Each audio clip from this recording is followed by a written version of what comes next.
Aquel martes por la tarde, un repartidor de mensajería urgente llamó al timbre de mi vivienda en Madrid para entregarme una caja de cartón precintada que jamás había encargado. Dentro de aquel paquete no había ninguna compra por internet ni un regalo formal, sino 2 carpetas de plástico transparente repletas de escrituras notariales y una pequeña memoria USB, acompañada de una nota anónima con 10 palabras tajantes. Esto es lo que su esposa ha escondido durante años. Antes de continuar, suscríbete al canal, activa la campanita porque todos los días tenemos nuevas historias. Deja tu like y cuéntanos en los comentarios desde qué ciudad nos estás viendo. Mi nombre es Valentín Carmona, tengo 63 años y durante casi 4 décadas trabajé como auditor técnico industrial en el sector de la edificación de infraestructuras. Mi trabajo consistía precisamente en eso: revisar planos, comprobar presupuestos al milímetro, detectar desviaciones de fondos y buscar fisuras en estructuras que a simple vista parecían sólidas. Estaba felizmente jubilado desde hacía 14 meses y compartía mi vida desde hacía 26 años con María Teresa Delgado, una mujer de 61 años que ejercía como gestora en el ámbito del patrimonio inmobiliario. Teníamos una existencia aparentemente tranquila, holgada y sin sobresaltos en una bonita urbanización residencial. Sin embargo, en cuestión de 10 segundos, la solidez de mi matrimonio y la paz de mi retiro profesional quedaron totalmente pulverizadas sobre la mesa de centro del salón. Sentado en el sofá, con el paquete entre las manos y el silencio sepulcral de la casa como único testigo, sentí como el corazón me daba un vuelco helado. La nota anónima estaba escrita con letras impresas en papel estándar, sin firma ni remitente visible en la etiqueta del envío. La curiosidad y el instinto inquisitivo que había cultivado durante toda mi carrera profesional terminaron por vencer al temor inicial. Decidí abrir el primer archivo de papel. Ante mis ojos aparecieron copias auténticas de varias inscripciones del registro de la propiedad y justificantes de transferencias bancarias de cuantías desorbitadas. Eran documentos de movimientos financieros realizados a lo largo de los últimos 8 años, por montos que superaban los 340.000 euros. Lo más alarmante no era la cifra en sí, sino los nombres que figuraban en las firmas de los apoderados. María Teresa, mi esposa, había estado canalizando fondos de nuestras cuentas de ahorro comunes hacia una sociedad limitada de reciente creación en la que figuraba como único administrador un hombre al que yo conocía perfectamente: Ignacio Benítez, un conocido corredor de bienes raíces de 58 años con el que ella mantenía contactos comerciales habituales. La sensación de mareo fue inmediata y la náusea me oprimió el estómago de forma física. Sentí una punzada helada en el pecho y las manos me comenzaron a temblar ligeramente, mientras sostenía las hojas numeradas. No obstante, la disciplina mental de tantos años, analizando fraudes en obras públicas, terminó por imponerse al pánico inicial. En lugar de ceder a un impulso desesperado, llamar por teléfono a mi mujer o ponerme a gritar en mitad del recibidor, me obligué a respirar profundamente 5 veces seguidas.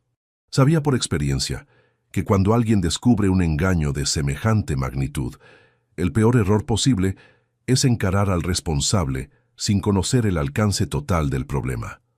Si me mostraba alterado o revelaba que poseía aquella caja, María Teresa e Ignacio destruirían cualquier registro restante o acelerarían sus planes para dejarme sin margen de respuesta legal. Conecté el dispositivo USB a mi ordenador portátil personal, asegurándome previamente de desconectar la conexión a Internet de la vivienda para evitar cualquier tipo de rastreo informático o sincronización automática en la nube. La unidad de almacenamiento contenía 4 carpetas ordenadas minuciosamente por fechas. Había copias digitalizadas de extractos bancarios, duplicados de pólizas de crédito, intercambios de mensajes de correo electrónico y varias grabaciones de audio en formato digital. Pulsé el primer archivo de voz disponible. La voz de mi esposa resonó a través de los altavoces con un tono frío, distante y calculador que yo jamás le había escuchado en casi 3 décadas de convivencia marital. Valentín está completamente desconectado de las cuentas corporativas desde que se jubiló. Se pasa el día leyendo en el jardín o paseando por el parque. No revisa los buzones bancarios ni se entera de las notificaciones que llegan al apartado postal. Podemos tramitar el cambio de titularidad de la nave industrial antes de que termine el trimestre sin que sospeche absolutamente nada. Escuchar aquellas palabras pronunciadas por la persona con la que había compartido mi cama durante 26 años me provocó un escalofrío devastador. La voz masculina que le respondió en la grabación pertenecía a Ignacio Benítez. Perfecto. En cuanto tengamos la firma de la modificación de la cláusula de apoderamiento, podremos solicitar el dictamen pericial sobre su capacidad patrimonial. Con eso quedará completamente al margen y la junta directiva aprobará la venta de la nave sin contratiempos.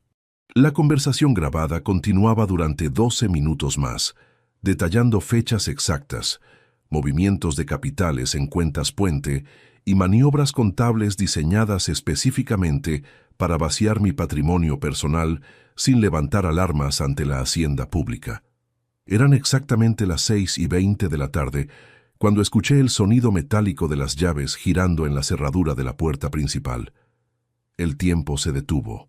Guardé inmediatamente el ordenador portátil en mi maletín de trabajo. Introduje los papeles dentro de la caja de cartón.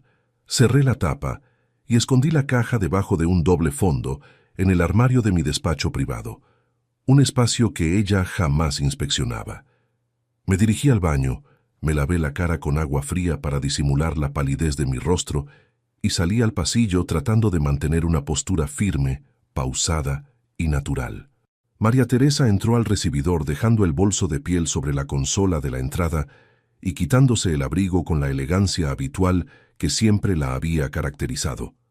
Se arregló el cabello frente al espejo, me miró a través del reflejo con una sonrisa serena e inocente y me dijo: «Hola, querido, ¿qué tal ha ido la tarde por casa? Ha hecho un día bastante frío en la oficina». Verla actuar con semejante naturalidad, con esa tranquilidad absoluta propia de quien no tiene el menor remordimiento, me generó un nudo amargo en la garganta. Sin embargo, mi rostro no reflejó la menor alteración. Le devolví una sonrisa pausada y le respondí con voz firme: «Hola, María Teresa. Todo tranquilo por aquí. He estado leyendo un rato en el despacho y ordenando unos viejos manuales de arquitectura.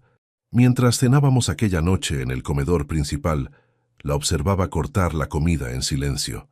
Recordaba los años dorados de nuestro matrimonio, las vacaciones de verano en la costa, los momentos de dificultad en los que creí que éramos un equipo indestructible, y las ocasiones en que ella me agradecía la dedicación con la que había trabajado para asegurar nuestro bienestar económico.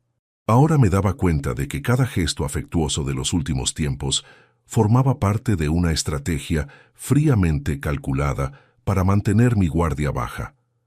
Aquella mujer sentada frente a mí no era la compañera de vida que yo creía conocer, sino una completa desconocida que conspiraba a mis espaldas para arruinarme la existencia. Esa misma medianoche, mientras ella dormía profundamente a mi lado en la cama matrimonial, permanecí con los ojos abiertos, mirando fijamente el techo de la habitación en mitad de la penumbra.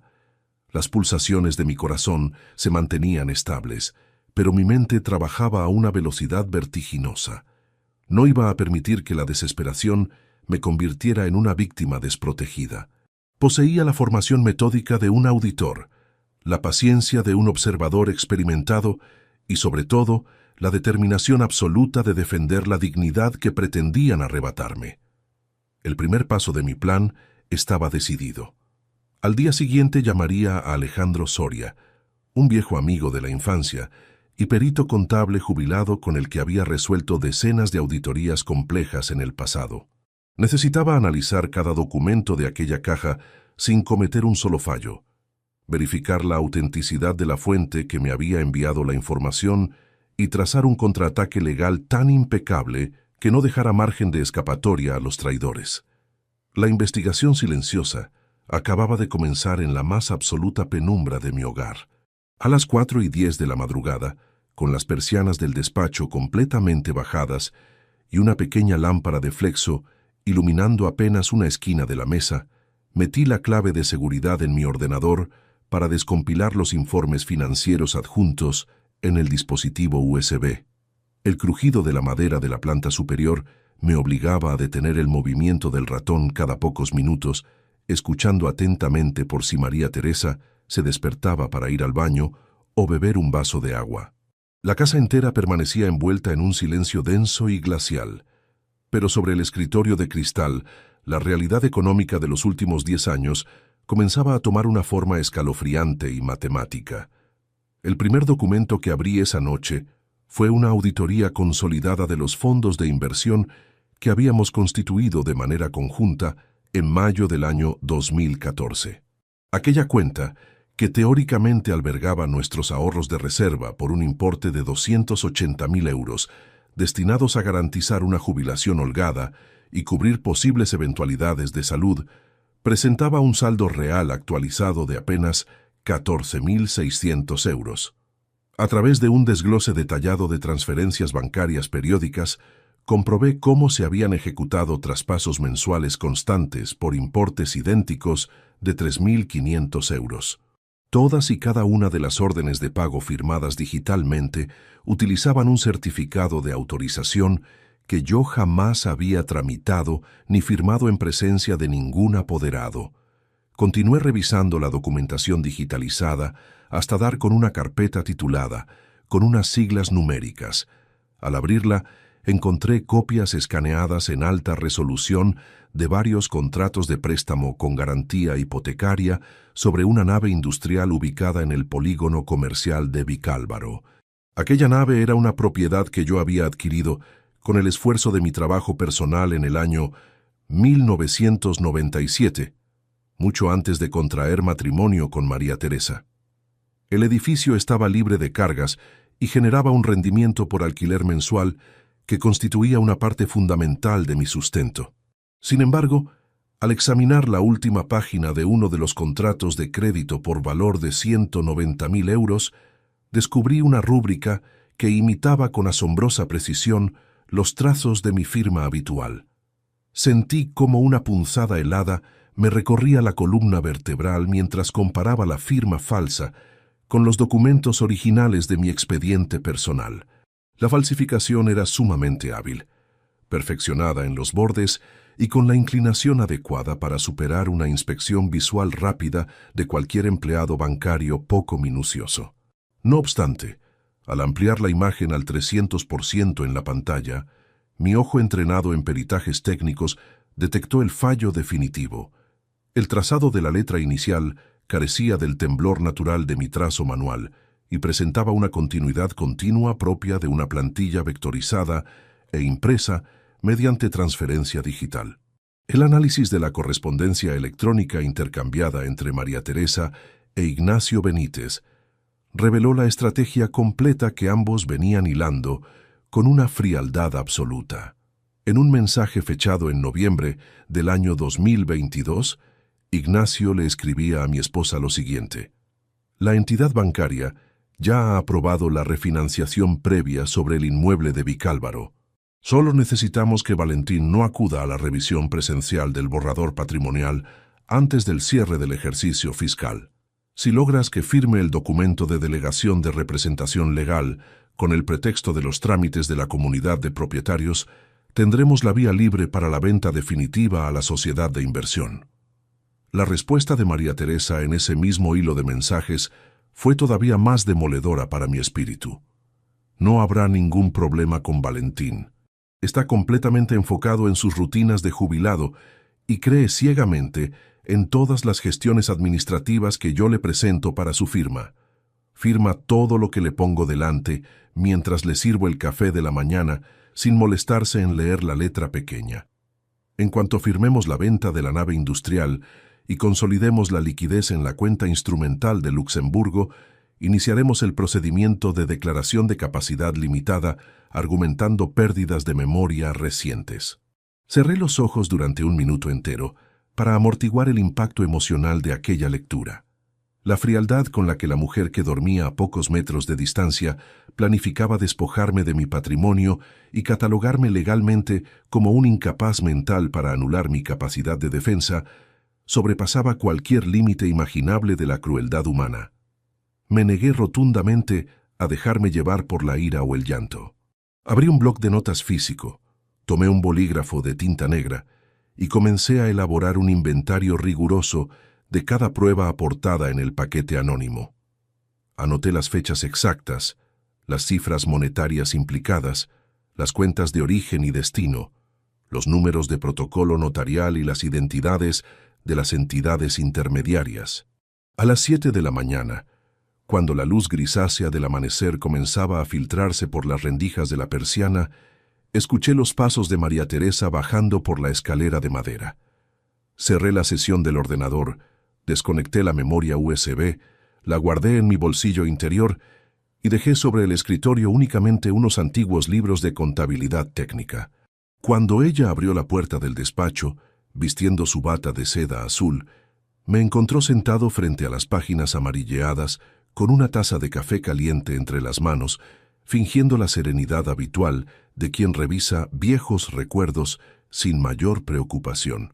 «Buenos días, Valentín. Vaya madrugón te has dado hoy», comentó ella mientras se acercaba a la mesa con una sonrisa cálida y relajada, inclinándose levemente para darle un beso en la mejilla que apenas llegó a rozar mi piel. «Parece que no podías dormir. ¿Te encuentras bien o te preocupa alguna cosa?» «Buenos días, María Teresa», le respondí manteniendo una modulación de voz perfectamente neutra, mirándola fijamente a los ojos sin parpadear. «Todo está en orden. Simplemente me he despertado un poco antes de lo habitual y he aprovechado para revisar unos viejos expedientes de licencias de obra que tenía pendientes de clasificar. Nada de qué preocuparse». Ella no notó la menor alteración en mi comportamiento y se retiró hacia la cocina para preparar el desayuno con la calma de quien se sabe con el control absoluto de la situación. Mientras escuchaba el sonido de la cafetera desde la sala de estar, saqué mi teléfono móvil personal y envié un mensaje de texto cifrado a Alejandro Soria, mi amigo perito contable. El mensaje era breve y directo. «Alejandro, necesito verte de manera urgente esta misma mañana en tu despacho privado. He descubierto irregularidades graves en mi patrimonio que requieren tu auditoría inmediata. Trae tu equipo de verificación documental». A las 10:30 de la mañana, aprovechando que María Teresa había salido de la vivienda para acudir a una supuesta cita de trabajo con unos clientes inmobiliarios en el centro de Madrid, me dirigí al bufete de Alejandro. Su oficina, ubicada en un modesto edificio del barrio de Salamanca, era un espacio sobrio rodeado de estanterías repletas de códigos de comercio, balances financieros y expedientes judiciales. Alejandro, un hombre de 64 años con una mente analítica tan afilada como la mía, me recibió con un fuerte apretón de manos y la gravedad propia de quien intuye que la consulta no era un simple encuentro social. Le coloqué sobre la mesa de reuniones la caja de cartón, la memoria USB y el cuaderno con mis anotaciones minuciosas. Durante 2 horas consecutivas, Alejandro revisó uno a uno los archivos digitales, escuchó las grabaciones de voz y cotejó los extractos bancarios utilizando sus programas de auditoría forense. A medida que avanzaba en la lectura, la expresión de su rostro se fue volviendo cada vez más sombría y rígida. Finalmente, se quitó las gafas de lectura, las dejó sobre la mesa, se reclinó en su sillón de piel y me miró con absoluta firmeza. «Valentín, esto es un entramado financiero de una complejidad absoluta y fríamente ejecutado», manifestó Alejandro con voz pausada y grave. «No se trata solo de desvíos ocasionales de dinero para gastos personales. Tu esposa y este corredor de bienes raíces han estructurado una red de sociedades pantalla para vaciar progresivamente todo tu patrimonio propio antes de finales de este año. La falsificación de la firma en la hipoteca de la nave industrial es un delito penal severo que puede anular esa operación, pero necesitamos encontrar el origen exacto del envío de esta caja para asegurar que las pruebas sean admitidas sin tacha en un juzgado». Lo sé perfectamente, le contesté inclinando el cuerpo hacia adelante sobre la mesa. ¿Qué pasos legales debemos dar antes de que ejecuten la venta definitiva del inmueble de Vicálvaro? Lo primero que haremos será tramitar una revocación notarial inmediata de todos los poderes generales y especiales que le hayas otorgado a María Teresa a lo largo de vuestro matrimonio, me explicó Alejandro señalando una de las cláusulas del expediente. Pero hay algo más inquietante que acabo de detectar en este último informe bancario que probablemente se te ha pasado por alto durante tu revisión nocturna. Alejandro giró la pantalla de su ordenador hacia mi posición y señaló con el bolígrafo un asiento contable registrado hacía solo 4 días en una cuenta de depósitos a plazo fijo de la que yo era único titular. Había una orden de transferencia pendiente de liquidación por importe de 120.000 euros programada para ejecutarse automáticamente el próximo viernes a las 12 de la noche. El concepto de la operación no dejaba lugar a dudas. Cancelación anticipada de fondos por incapacidad médica sobrevenida del titular, adjuntando un certificado con el sello y la firma de un médico neurólogo cuya identidad yo no había visto jamás en toda mi vida. Mire fijamente el sello circular estampado en la esquina inferior del certificado médico que Alejandro acababa de ampliar en su monitor.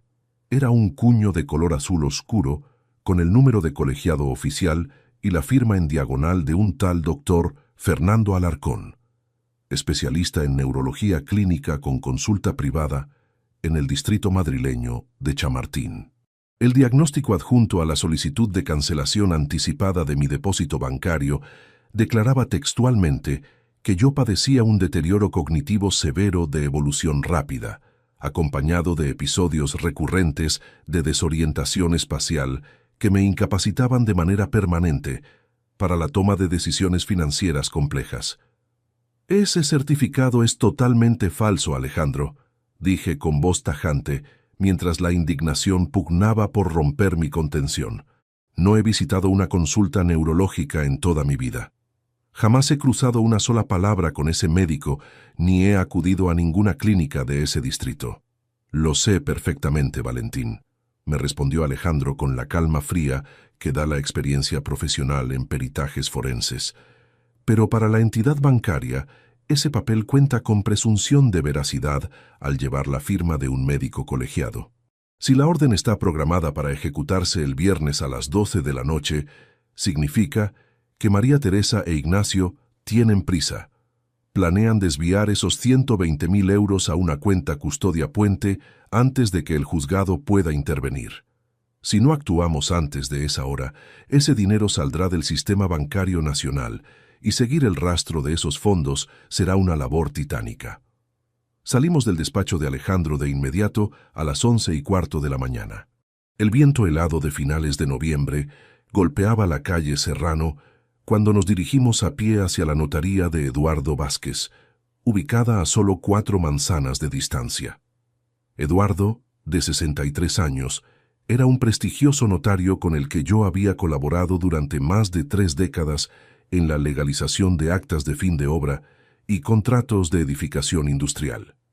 Era un profesional meticuloso, de trato seco pero impecable ética, en quien podía confiar con absoluta reserva. Al entrar en su despacho privado de paredes tapizadas de madera y estanterías repletas de tomos notariales, Eduardo nos recibió con una sobria inclinación de cabeza. Le expuse la situación sin rodeos, mostrando la escritura original del otorgamiento de poderes generales que le había concedido a mi esposa en el año 2004, junto con la copia digitalizada del certificado médico fraudulento y los extractos de desvíos patrimoniales. Eduardo examinó los documentos con la lente de aumento, comparando las fechas y la legalidad de los folios notariales con expresión cada vez más severa. Esto es una aberración jurídica y una falsedad documental flagrante en documento público y privado, Valentín, declaró Eduardo dejando caer la pluma estilográfica sobre la carpeta de cuero.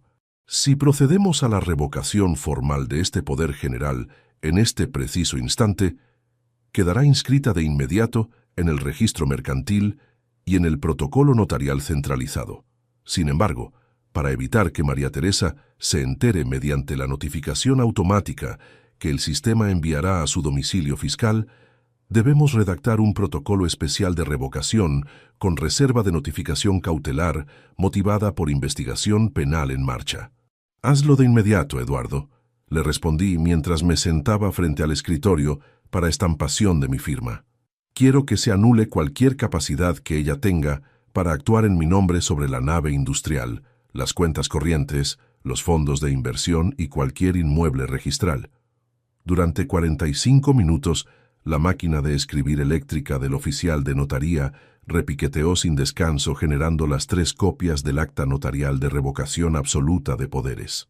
Firmé cada uno de los folios con trazado firme y preciso, estampando mi huella dactilar al margen de cada página. A las 12:35 de la tarde, Eduardo selló el expediente con el cuño de fe pública notarial, otorgándome la copia autorizada que me devolvía la capacidad exclusiva sobre todos mis bienes legales. Con el documento en el maletín, nos centramos en el segundo objetivo crucial: descubrir la identidad exacta de la persona anónima que había enviado la caja con las pruebas a mi domicilio. Alejandro conectó su terminal portátil a la memoria USB y extrajo los metadatos ocultos en las imágenes digitalizadas de los correos electrónicos y las grabaciones de voz. Mi formación técnica como auditor industrial me permitió comprender de inmediato el rastro informático que Alejandro estaba rastreando. Las capturas de pantalla de las cuentas bancarias no fueron hechas desde un ordenador doméstico, me señaló Alejandro mientras analizaba las líneas de código hexadecimal de las imágenes. Fueron escaneadas mediante una máquina multifunción profesional instalada en una red local con dirección IP fija, asignada a la empresa de intermediación inmobiliaria de Ignacio Benítez. Quien hizo estas copias tenía acceso físico directo al servidor central de la oficina de Ignacio durante las horas lectivas. Examinamos la lista de empleados que figuraban en la plantilla de la empresa de Ignacio según los registros mercantiles del último año. Entre los 8 trabajadores contratados, un nombre atrajo mi atención de manera inmediata: Patricia Gómez, de 42 años, que había ejercido como secretaria de dirección y gestora documental de la firma hasta hacía exactamente 3 meses. Según una nota al pie en el registro de incidencias laborales, Patricia había sido cesada de forma disciplinaria mediante un despido procedente que ella había impugnado formalmente ante los tribunales de lo social. «Necesitamos localizar a esa mujer antes de que finalice la jornada», le dije a Alejandro. «Si ella fue la persona que recopiló y me envió esta documentación, su testimonio directo ante notario o ante el juez convertirá estas copias en evidencia de prueba irrefutable sin que la defensa de Ignacio pueda alegar vulneración de la intimidad o vicio de origen». Alejandro consiguió la dirección del domicilio de Patricia en el distrito de Moratalaz a través de una consulta en la base de datos de peritos judiciales. A las 2:20 de la tarde nos presentamos frente al portal de un edificio residencial de ladrillo visto. Subimos por las escaleras hasta el 3er piso y llamé a la puerta con 2 golpes secos. La puerta se abrió unos centímetros, sujeta por una cadena de seguridad de metal. A través de la rendija apareció el rostro cansado y cauteloso de una mujer de mediana edad con gafas de montura negra. «¿Patricia Gómez?», le pregunté con voz suave pero firme. «Mi nombre es Valentín Carmona. Vengo acompañado del perito contable Alejandro Soria. Recibí el paquete que envió ayer a mi vivienda con la memoria USB». La mujer palideció visiblemente al escuchar mi nombre y su mano apretó el marco de la puerta con fuerza. Tras observar durante unos segundos mi expresión serena y el maletín que llevaba bajo el brazo, retiró la cadena de metal y nos hizo una seña para que entráramos rápidamente al recibidor de su casa. El piso era modesto y estaba lleno de carpetas y cajas de archivo acumuladas sobre la mesa del comedor. «Sabía que vendría a buscarme, señor Carmona», dijo Patricia mientras nos invitaba a sentarnos en el salón. Me jugué mi futuro profesional al enviarle esa documentación, pero no podía quedarme callada después de lo que me hicieron en esa oficina. «Necesito que me explique exactamente qué ocurrió y cómo obtuvo esos archivos, Patricia», Le pedí mirándola fijamente a los ojos. Trabajé para Ignacio Benítez durante 6 años, explicó Patricia con voz entrecortada por la tensión. En septiembre me ordenó redactar una tasación con un valor reducido a la mitad para la nave industrial de Vicálvaro, adjuntando una cláusula donde se declaraba que usted padecía una incapacidad sobrevenida. Me negué rotundamente a firmar esa falsedad porque sabía que era un delito penal. Al día siguiente me despidió acusándome de robo de información confidencial para no pagarme la indemnización.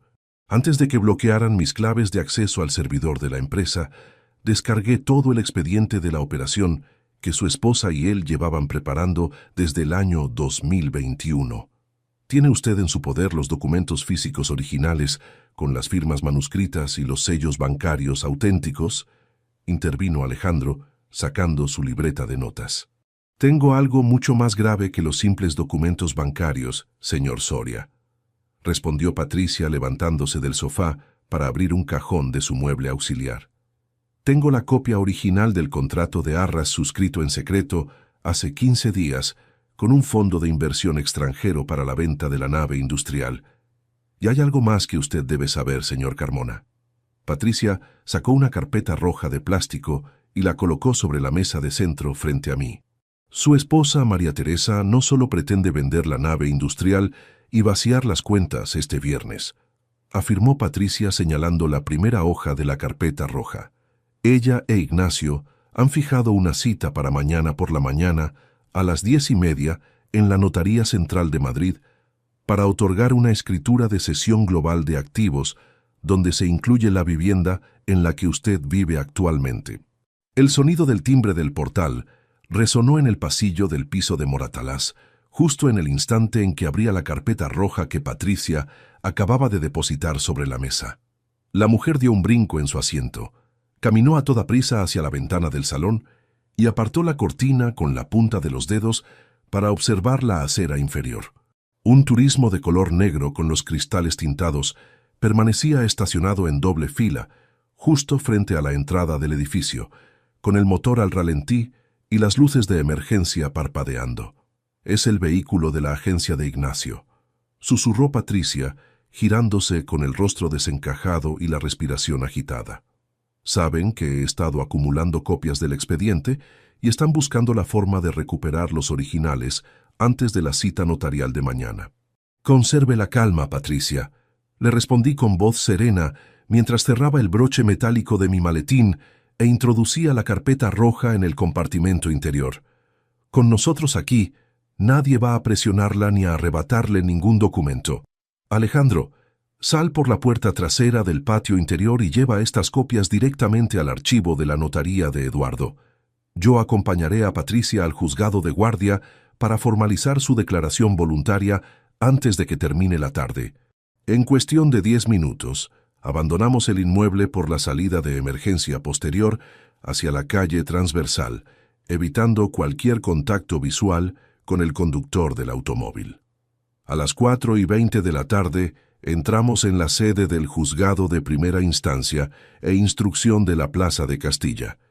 Patricia, asistida por el letrado que Alejandro había movilizado mediante una llamada telefónica urgente, prestó testimonio formal ante el funcionario judicial. Declaró bajo juramento la existencia de la red de falsificación de firmas, la manipulación de peritajes inmobiliarios y la confección del certificado neurológico apócrifo confeccionado por el doctor Fernando Alarcón para incapacitarme financieramente. El acta judicial quedó registrada con sello de entrada y código de verificación oficial a las 5:45. Ya no poseíamos únicamente simples fotocopias o archivos informáticos sueltos. Contábamos con un testimonio ratificado en sede judicial que blindaba legalmente todas las pruebas acumuladas. Con el duplicado del acta guardado en mi bolsillo, me despedí de Patricia asegurándole protección legal continua y me dirigí de regreso a mi domicilio en la urbanización residencial. Llegué a casa a las 7:10 de la tarde. La luz del crepúsculo teñía de tonos cobrizos la fachada de ladrillo y el jardín delantero. Al cruzar el recibidor, percibí el aroma a perfume de jazmín que María Teresa solía utilizar cuando regresaba de sus reuniones de negocios. La encontré en la cocina, de espaldas a la puerta, sirviendo 2 copas de vino tinto sobre una bandeja de plata con una serenidad pasmosa. «Hola, Valentín», dijo girándose con una sonrisa suave y ofreciéndome una de las copas. «Te he echado de menos esta tarde. He estado revisando unos asuntos de la gestión patrimonial del hogar y he preparado una cena especial para nosotros 2. Necesitamos hablar de un pequeño trámite administrativo sin importancia». «Hola, María Teresa», le contesté tomando la copa sin probar el líquido, manteniendo una compostura intachable. «¿De qué trámite se trata?» «Mañana a las 10:30 tengo una cita en la Notaría Central para cerrar la renovación de la póliza del seguro estructural de la casa», comentó ella rozando mi brazo con tono afectuoso e insinuante. «El notario exige una firma presencial de ambos para actualizar los datos de la titularidad registral. Es un simple convencionalismo burocrático que apenas nos llevará 10 minutos. He preparado el documento para que lo revises si quieres, pero no hay nada raro, querido». Miré fijamente sus ojos, buscando el menor atisbo de duda o remordimiento en su mirada, pero solo encontré la fría determinación de quien cree tener el control absoluto sobre su presa. Aquel documento no era ninguna renovación de póliza de seguro, sino la escritura de cesión global de activos de la que Patricia me había advertido 3 horas antes en su salón.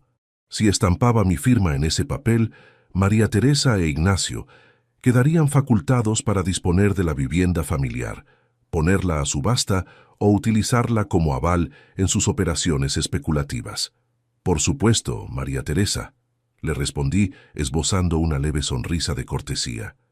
«Sabes que confío plenamente en tu criterio para todas las cuestiones administrativas. Acompañarte mañana a esa notaría será un placer». Durante la cena fingí comer con apetito, mientras ella hablaba animadamente sobre proyectos de decoración, viajes de cara al próximo verano y planes de descanso que jamás llegarían a realizarse. A las 11 de la noche, cuando ella subió al dormitorio principal para prepararse para dormir, me encerré en mi despacho para culminar los preparativos del contraataque estratégico. Llamé por teléfono a Eduardo Vázquez a su número privado. El notario respondió al primer tono.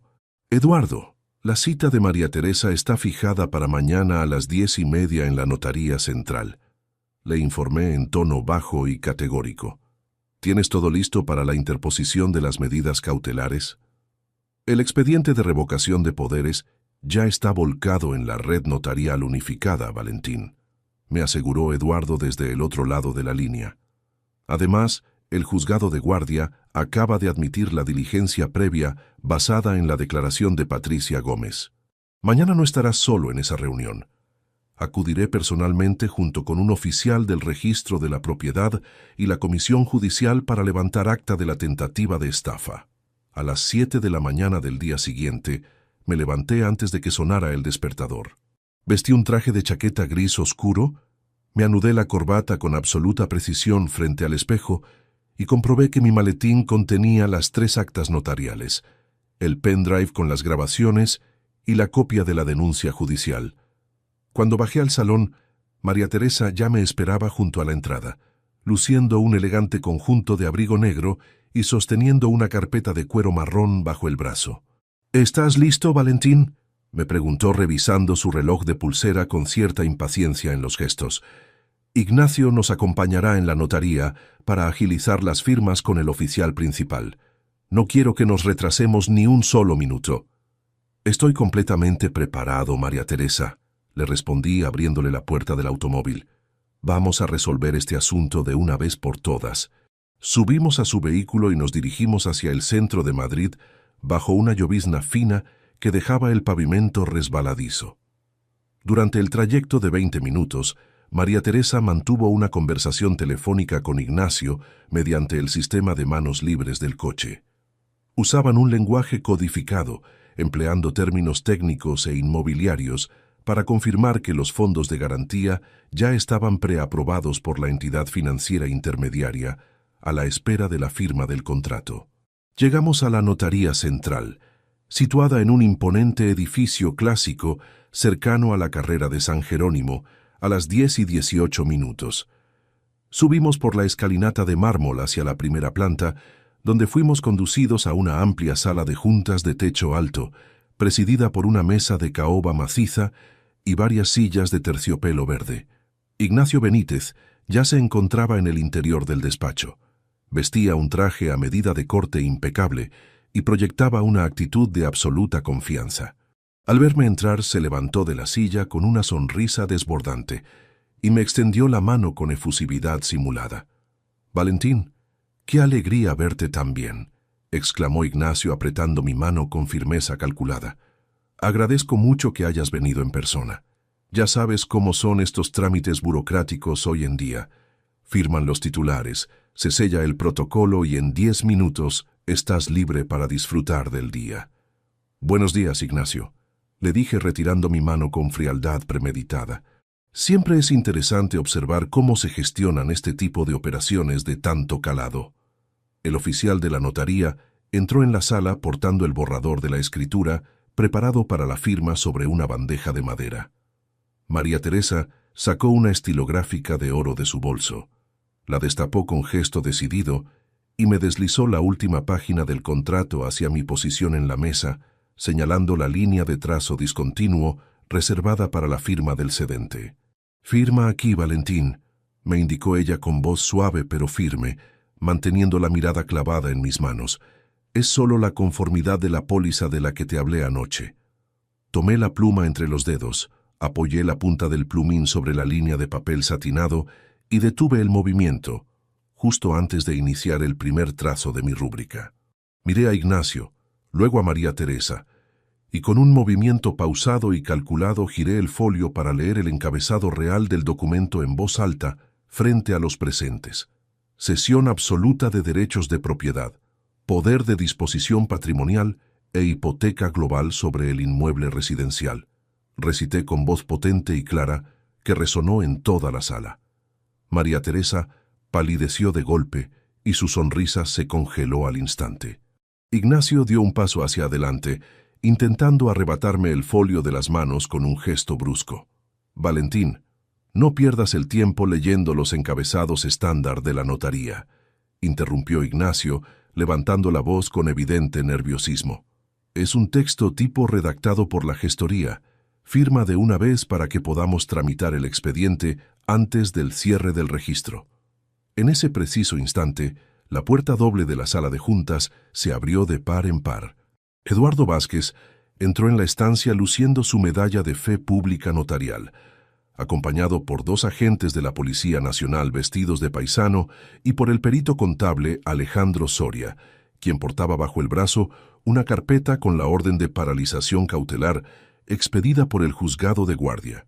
«Esta reunión queda inmediatamente suspendida por orden judicial y por la revocación expresa de todas las facultades de representación», declaró Eduardo Vázquez con voz rotunda mientras depositaba sobre la mesa de caoba el mandamiento emitido por el Juzgado de Guardia de Madrid. El silencio que siguió a sus palabras fue instantáneo y pesado como una losa de granito. El oficial de la notaría dio un paso atrás de forma instintiva, retirando las carpetas de la bandeja con las manos temblorosas, mientras los 2 agentes de policía se posicionaban estratégicamente junto a la puerta de salida para impedir que cualquiera abandonara la estancia sin identificarse. María Teresa se levantó de la silla de golpe, haciendo volcar la taza de café que había sobre la mesa. El líquido oscuro comenzó a extenderse por el mantel de hilo blanco, pero ella ni siquiera miró la mancha. Su rostro, habitualmente sereno y perfectamente maquillado, mostraba una rigidez cadavérica. Dirigió una mirada cargada de furia hacia Eduardo y luego volvió sus ojos desorbitados hacia mí, buscando algún indicio de debilidad o de duda en mi rostro. «¿Qué clase de broma de mal gusto es esta, Valentín?», exclamó María Teresa, elevando la voz con un tono chillón que delataba un pánico incontenible. «¿Has perdido completamente el juicio? ¿Quiénes son estas personas y qué hacen interfiriendo en una simple gestión patrimonial de nuestra familia?» «No hay ninguna broma aquí, María Teresa», le respondí con voz sosegada, apoyando las 2 manos sobre la mesa y mirándola fijamente sin parpadear. Lo que hay aquí es el final de 8 años de maniobras a mis espaldas, de firmas falsificadas, de desvíos de capital a cuentas opacas y de un certificado neurológico apócrifo con el que pretendías declararme incompetente para arrebatarme todo lo que me pertenece. Ignacio Benítez, cuya tez había adquirido un tono senil aterrador, intentó dar un paso hacia su maletín personal para cerrarlo y recoger sus pertenencias. Sin embargo, uno de los agentes de Paisano le colocó una mano firme sobre el hombro, deteniendo su movimiento en el acto con un gesto imperioso. «Señor Benítez, permanezca en su sitio y mantenga las manos donde podamos verlas», le ordenó el agente con voz seca y profesional. «Existe una orden de inspección sobre la documentación que porta en este momento, en el marco de las diligencias previas por delito continuado de falsedad documental y estafa en grado de tentativa». «Esto es una tropelía injustificada», gritó Ignacio intentando recuperar una altivez que ya resultaba patética. «Yo soy un perito colegiado y un profesional de reconocido prestigio en el sector inmobiliario de esta ciudad. No pueden retener mi material de trabajo sin la presencia de mi letrado defensor». «Tu prestigio se ha terminado esta misma mañana, Ignacio», intervino Alejandro Soria, avanzando 2 pasos y abriendo su maletín para extraer el informe técnico de auditoría contable. «Tengo aquí el desglose completo de las transferencias ejecutadas desde las cuentas privadas de Valentín hacia tu sociedad instrumental en Luxemburgo. Además, la declaración ratificada en sede judicial por tu exsecretaria, Patricia Gómez, detalla minuciosamente el protocolo de falsificación de documentos que utilizabas en tu despacho para engañar a las entidades bancarias». Escuchar el nombre de Patricia Gómez cayó sobre Ignacio como un jarro de agua congelada. La suficiencia de su postura se desmoronó por completo en un segundo. Se dejó caer de nuevo sobre la silla, apoyando los codos en las rodillas y cubriéndose el rostro con las manos en un gesto de absoluta desesperación. Sabía perfectamente que el testimonio de su excolaboradora, sumado a las copias físicas de los correos electrónicos extraídos del servidor, destruía cualquier estrategia de defensa que pudiera improvisar. María Teresa, viendo que su aliado quedaba completamente neutralizado, cambió de táctica de forma instantánea. Rodeó la mesa con pasos apresurados, se acercó a mi posición y me tomó del brazo con una presión casi agónica. Sus ojos se llenaron de lágrimas bien calculadas mientras modificaba su voz para darle un matiz de suplicante vulnerabilidad. «Valentín, por favor, escúchame un momento a solas», me suplicó entre sollozos simulados, apretando sus dedos contra mi manga. «Te han manipulado con informes falsos. Ignacio me engañó a mí también. Me hizo creer que estábamos protegiendo nuestros ahorros frente a una inminente reforma fiscal. Yo solo buscaba asegurar nuestro futuro conjunto, créeme. No puedes hacerme esto después de 26 años de matrimonio feliz».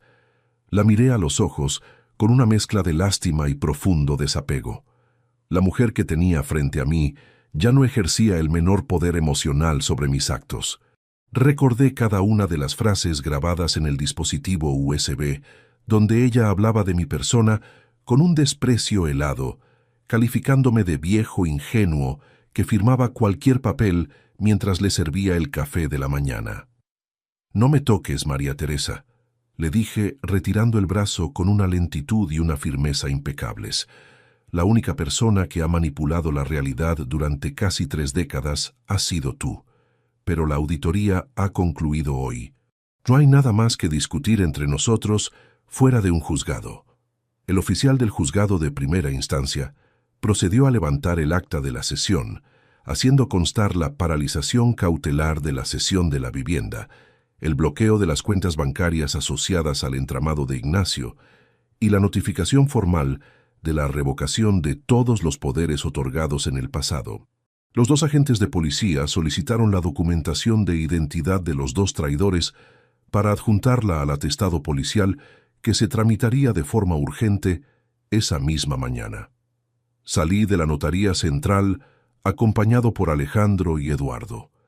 Al bajar la escalinata de mármol hacia la calle San Jerónimo, sentí que el aire helado de Madrid me limpiaba los pulmones después de horas de tensión comprimida en el pecho. La primera fase de la batalla estaba ganada con rotundidad.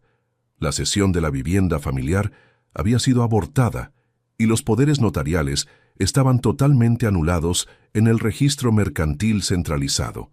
Sin embargo, cuando nos detuvimos en la esquina de la plaza para tomar un taxi con dirección al despacho de Alejandro, el teléfono móvil de Eduardo comenzó a sonar con una melodía insistente.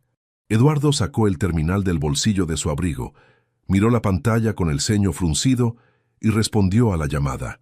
A medida que escuchaba a la persona que le hablaba desde el otro lado de la línea, la firmeza de su rostro se transformó en una mueca de honda preocupación.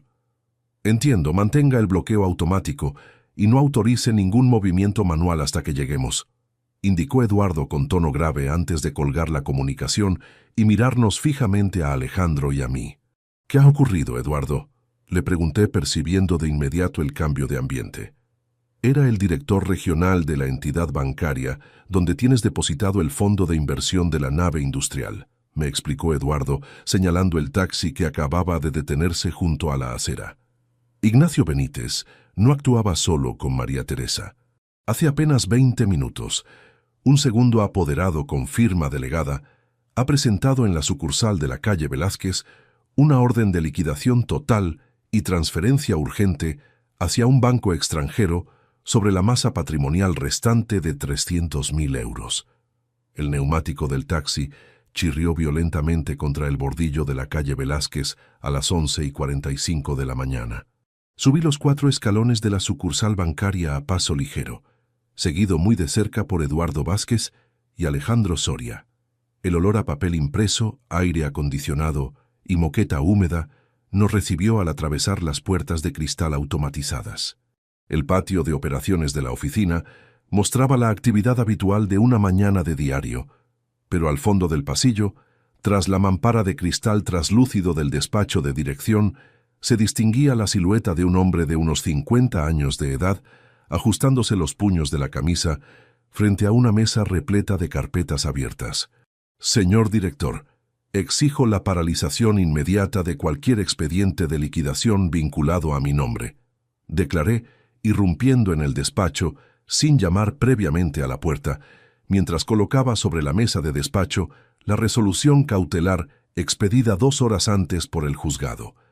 El director de la oficina, un hombre maduro llamado Roberto Gil, dio un pequeño brinco en su sillón ergonómico y me miró con una mezcla de sorpresa y profundo malestar. A su derecha, sentado en una de las sillas de confidencial, se encontraba un sujeto con traje de rayas finas y maletín de piel ejecutiva al que yo jamás había visto. El desconocido cerró de golpe la carpeta que estaba revisando y trató de levantarse para abandonar la estancia con una agilidad sospechosa. «Permanezca sentado en esa silla», le ordenó Eduardo, mostrando su medalla notarial y desplegando el acta de revocación de poderes sobre la mesa. «Soy el notario Eduardo Vázquez, y este es el señor Valentín Carmona, titular único de los activos que ustedes están intentando transferir de forma irregular a una entidad extranjera». El rostro del desconocido se mudó en un tono rojizo y apretó los labios con fuerza. El director de la sucursal examinó el sello del juzgado, leyó los 3 primeros párrafos de la providencia judicial y rápidamente dirigió su mirada hacia la pantalla de su terminal informático.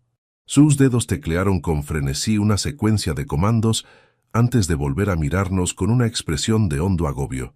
«Señor Carmona, agradezca a su letrado que hayan llegado físicamente antes de las 12 en punto», manifestó Roberto Gil, pasándose la mano por la frente perlada de sudor. «Este caballero, el señor Gonzalo Rivas, se ha presentado aquí hace 20 minutos exhibiendo un poder subapoderado firmado por Ignacio Benítez en el año 2021. Pretendía ejecutar la cancelación del depósito a plazo fijo de 300.000 euros, argumentando la necesidad de saldar una deuda urgente de su empresa patrimonial. Ese subapoderamiento carece de toda validez legal desde el momento en que la firma matriz de la que emana ha sido revocada y denunciada por falsedad ante la justicia penal argumentó Alejandro, avanzando un paso para mostrar las copias de los peritajes caligráficos. Si esta sucursal autoriza el envío de €1 a la cuenta Puente de Luxemburgo, la entidad bancaria responderá civil y penalmente como cooperadora necesaria en un delito de estafa masiva. Gonzalo Rivas, viendo que la maniobra acababa de ser desmantelada por completo en presencia del notario y de la propia dirección del banco, recogió su maletín con un gesto brusco de rabia. Se levantó de la silla, nos dedicó una mirada llena de veneno y se dirigió hacia la salida pronunciando palabras entre dientes. Esto no ha terminado aquí. Ignacio tiene garantías reales suscritas sobre el inmueble industrial que ustedes no van a poder anular tan fácilmente en un tribunal ordinario. Intente ejecutar esas garantías apócrifas en un juzgado y terminará compartiendo celda con su socio, señor Rivas, le respondió Eduardo con voz pausada y firme, mientras el sujeto abandonaba la sucursal a toda prisa. Roberto Gil procedió de inmediato a bloquear en el sistema centralizado todas las cuentas, depósitos, cajas de seguridad y fondos de inversión asociados a mi número de identidad personal y a la sociedad de la nave industrial. Imprimió los justificantes de bloqueo permanente, estampó el sello de la sucursal y me entregó las copias firmadas. Por primera vez en casi 10 días de pesadilla, la totalidad de mi patrimonio financiero acumulado a lo largo de 40 años de trabajo quedaba a salvo de garras ajenas. A las 2 de la tarde, Alejandro, Eduardo y yo nos reunimos en un tranquilo restaurante cercano para almorzar y trazar la fase final del proceso. Mientras saboreábamos un café caliente, repasamos la situación con la frialdad de quien evalúa el resultado de una estructura recién reforzada. El patrimonio monetario y la vivienda están completamente blindados, Valentín, resumió Alejandro, anotando las cifras finales en su libreta de campo. María Teresa e Ignacio no pueden tocar un solo céntimo. Las denuncias interpuestas por la Fiscalía y por Patricia Gómez avanzan con celeridad. Esta misma tarde se emitirán las citaciones judiciales en calidad de investigados con cargos por estafa, falsedad documental y alzamiento de bienes. ¿Cuál es la situación exacta de María Teresa en este momento?, pregunté mirando a Eduardo. Ha regresado al domicilio familiar, me informó Eduardo tras consultar un mensaje en su teléfono. Sin embargo, legalmente no puede expulsarte de la vivienda ni vender nada de lo que hay en su interior. Te sugiero que acudas esta tarde acompañado de tu abogado particular para comunicarle el inicio del procedimiento de divorcio contencioso y la liquidación del régimen económico de manera formal. A las 5:30 de la tarde volví a mi vivienda en la urbanización residencial. El ambiente en el interior de la casa era pesado, casi asfixiante. Encontré a María Teresa en el salón principal, sentada en el sofá con los ojos hinchados de haber llorado y rodeada de carpetas abiertas y documentos esparcidos por la alfombra. Al escuchar mis pasos sobre la tarima de madera, se levantó lentamente. Había perdido por completo la altivez y la compostura de los días anteriores. Parecía una mujer derrotada, sobrepasada por la magnitud del desastre que ella misma había provocado. Valentín, musitó con voz quebrada y temblorosa, dando 2 pasos cautelosos hacia mi posición. Ignacio me ha llamado desde el despacho de su abogado. Dice que la Fiscalía ha bloqueado sus empresas y que se enfrenta a penas de cárcel. Por favor, dime que podemos detener esta locura. Podemos llegar a un acuerdo privado, puedo devolverte hasta el último céntimo y firmar lo que me pidas. No me destruyas la vida de esta manera. Me detuve a 2 metros de ella, manteniendo la espalda erguida y una expresión de serenidad absoluta. Sacé de mi maletín el sobre blanco que contenía la demanda formal de divorcio y la notificación de la querella penal por la falsificación de mi firma. Tú te destruiste la vida el primer día que decidiste tratarme como a un anciano manipulable, María Teresa. Le respondí con voz serena pero tajante, dejando el sobre la mesa de centro. Ahí tienes la notificación oficial de la demanda. Tienes 10 días para designar procurador y letrado. Mañana a primera hora recogeré mis pertenencias personales y me trasladaré temporalmente a un apartamento hasta que el juzgado ordene tu desalojo definitivo de este inmueble. Ella miró el sobre blanco sobre la mesa como si fuera un objeto venenoso. La desesperación se transformó en una mueca de amargura mientras leía el encabezado del documento judicial. «No vas a conseguir quitarme esta casa tan fácilmente, Valentín», me amenazó levantando el rostro con un destello final de rabia. «Lucharé en los tribunales hasta el último euro que me queda». «Ese es tu derecho, María Teresa», le contesté dirigiéndome hacia las escaleras. «Pero recuerda que todos los fondos con los que pretendes pagar a tus abogados están completamente congelados por orden del juez». Subí a mi despacho. Recogí mis archivos personales, mi ordenador portátil y los recuerdos familiares más preciados que conservaba. A las 8 de la noche, abandoné la casa con 2 maletas en el maletero de mi vehículo. Me instalé en un céntrico hotel de la ciudad, sintiendo una extraña pero reconfortante sensación de alivio y libertad. La batalla legal estaba encauzada de forma impecable y la justicia comenzaba a tomar el control.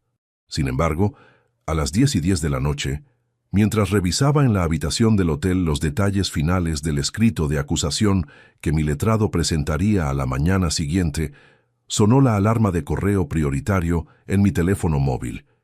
Era un mensaje directo enviado desde la cuenta personal de Patricia Gómez. El mensaje contenía una sola frase adjunta a un archivo comprimido codificado con clave de alta seguridad. «Señor Carmona, revise este último documento que acabo de rescatar de la copia de seguridad oculta del servidor de Ignacio. Hay algo en la nave industrial de Vicálvaro que su esposa e Ignacio ocultaron de las escrituras públicas y que cambia por completo el valor real de esa propiedad». El cursor del teléfono móvil parpadeaba junto al icono del archivo comprimido mientras introducía la clave de descifrado que Patricia me proporcionó mediante una llamada corta. A las 10:18 de la noche, la pantalla de mi terminal desplegó un plano urbanístico de alta precisión correspondiente al polígono industrial de Vicálvaro, marcado con sellos oficiales de la Consejería de Medio Ambiente y Ordenación del Territorio. El documento, fechado hacía apenas 4 meses, revelaba una modificación sustancial en el Plan General de Ordenación Urbana del municipio. La parcela en la que se levantaba mi nave industrial había sido recalificada como suelo de uso terciario comercial de alta densidad para la construcción de un centro logístico intermodal. Aquella recalificación multiplicaba por 4 el valor real de mercado de la propiedad, elevando la tasación del inmueble desde los 500.000 euros originales hasta casi 2.200.000 euros. Ignacio Benítez y María Teresa conocían esta resolución administrativa reservada desde hacía un año, gracias a sus contactos en el ayuntamiento. Su prisa por arrebatarme la nave mediante tasaciones falsas a la mitad de su precio no obedecía únicamente al deseo de despojarme de un bien ordinario.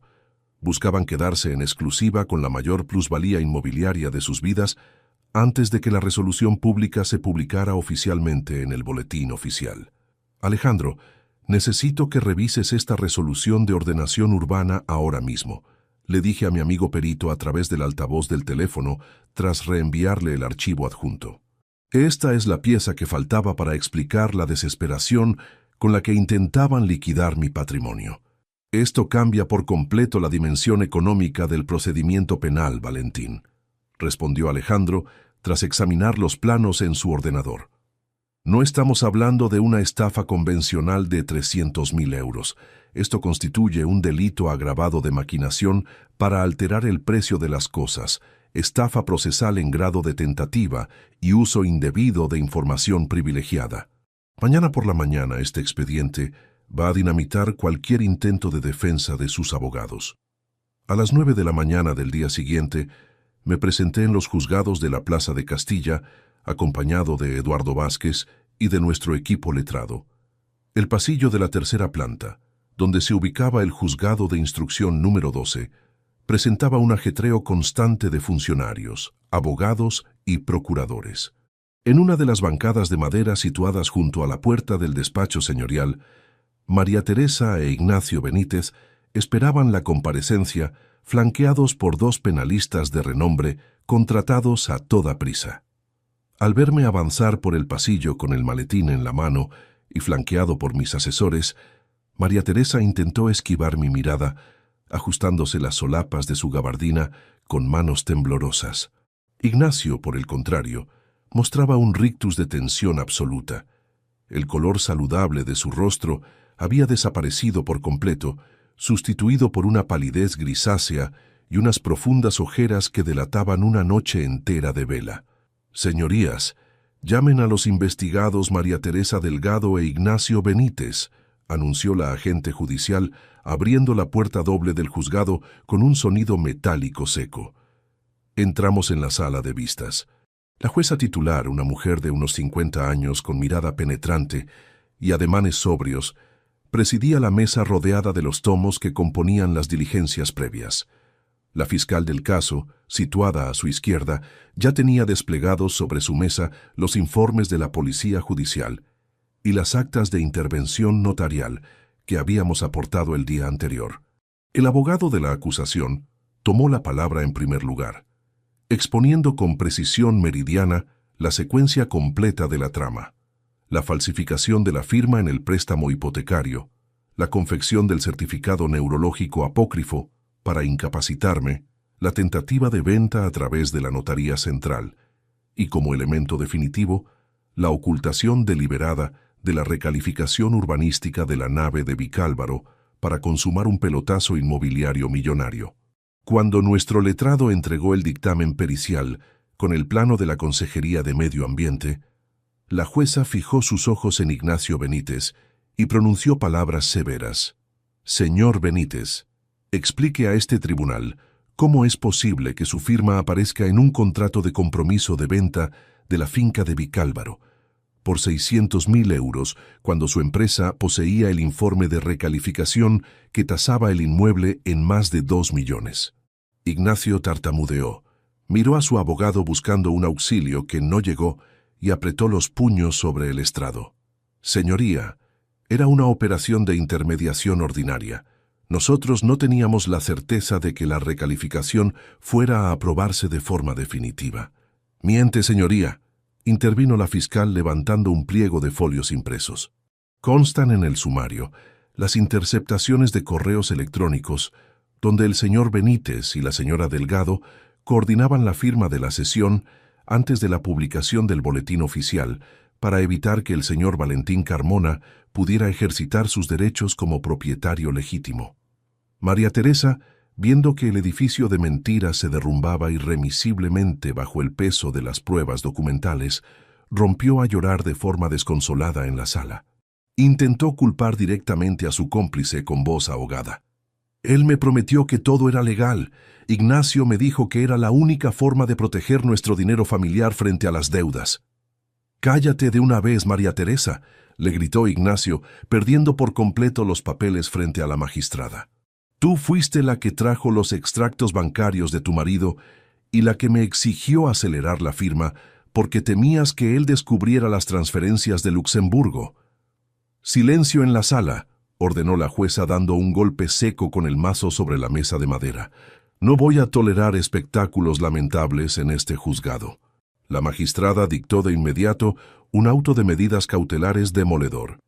Retiro inmediato de pasaportes para ambos investigados, prohibición de abandonar el territorio nacional, embargo preventivo de todos los bienes personales y mercantiles de Ignacio Benítez y de las cuentas privadas de María Teresa para responder de las costas procesales y de las indemnizaciones correspondientes, además de la imposición de una orden de alejamiento que impedía a mi esposa acercarse a menos de 500 metros de mi persona o de mis propiedades.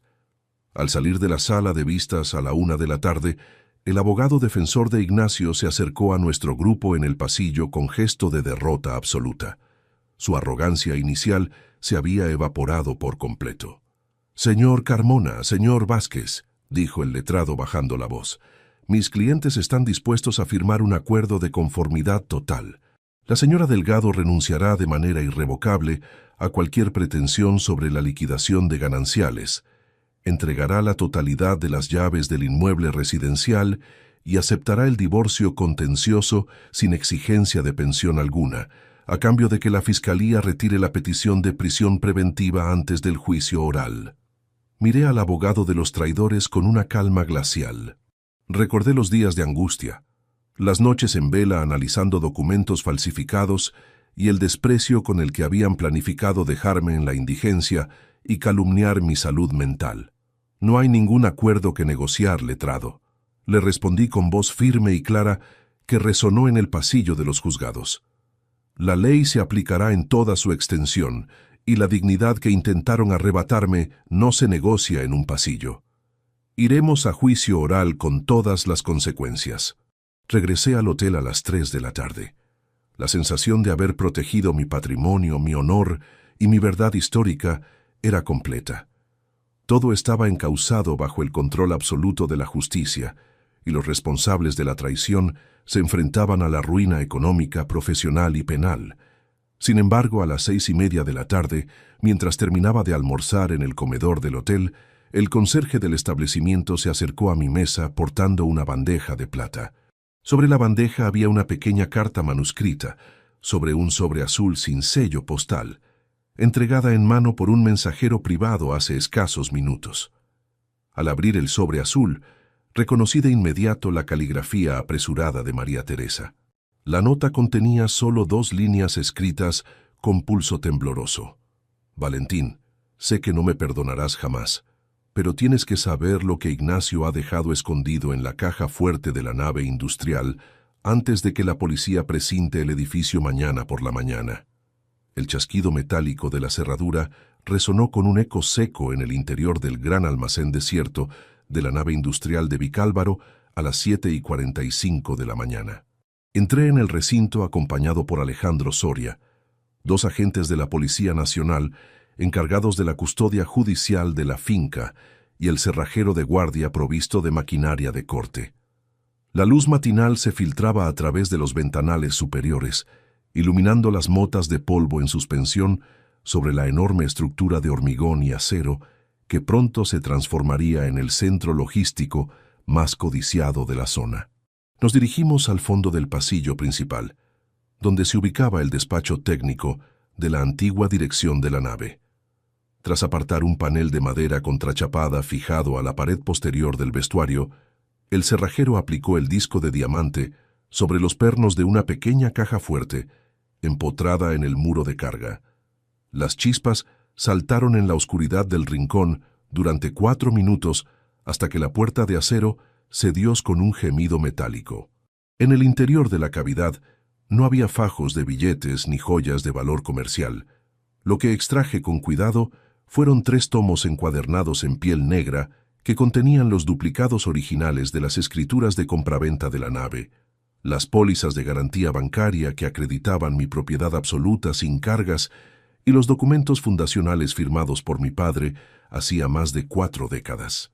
Ignacio Benítez los había ocultado ahí para impedir que yo pudiera certificar la cadena histórica de titularidad durante el litigio de la recalificación. Aquí está la prueba definitiva de la propiedad originaria, Alejandro, le dije sosteniendo los tomos contra mi pecho con una profunda sensación de justicia. Con esto registrado en el juzgado, la nave queda blindada para siempre, sin la menor posibilidad de impugnación legal. El círculo se ha cerrado de manera impecable, Valentín, respondió Alejandro, dándome una palmada firme en el hombro, mientras los agentes tomaban nota en el acta de inventario. La maniobra de estos sujetos ha quedado completamente destruida en todos los frentes jurídicos. A las 11 de la mañana, nos trasladamos al juzgado de primera instancia e instrucción para formalizar la entrega de los documentos recuperados y ratificar la sentencia de divorcio por la vía del procedimiento contencioso con causa penal justificada. La resolución del tribunal, dictada con celeridad ejemplar tras el aplastante conjunto de pruebas presentadas, declaró la disolución inmediata del matrimonio por culpa exclusiva de María Teresa Delgado, revocando cualquier derecho de pensión o compensación patrimonial en su favor. Asimismo, la magistrada ordenó la adjudicación privativa del 100% de la nave industrial de Vicálvaro a mi favor, la restitución íntegra de los 340.000 euros desviados a través de las cuentas en Luxemburgo, mediante la ejecución de los avales embargados a Ignacio Benítez y la adjudicación exclusiva de la vivienda familiar tras la salida obligatoria de mi exesposa. María Teresa e Ignacio quedaron formalmente procesados por delitos continuados de falsedad en documento público, estafa agravada e intento de alzamiento de bienes, enfrentándose a penas de prisión firme que tramitaba la Fiscalía Provincial de Madrid. 3 meses después de aquella mañana decisiva en los juzgados, el sol radiante de la primavera iluminaba el jardín delantero de mi residencia en la urbanización residencial.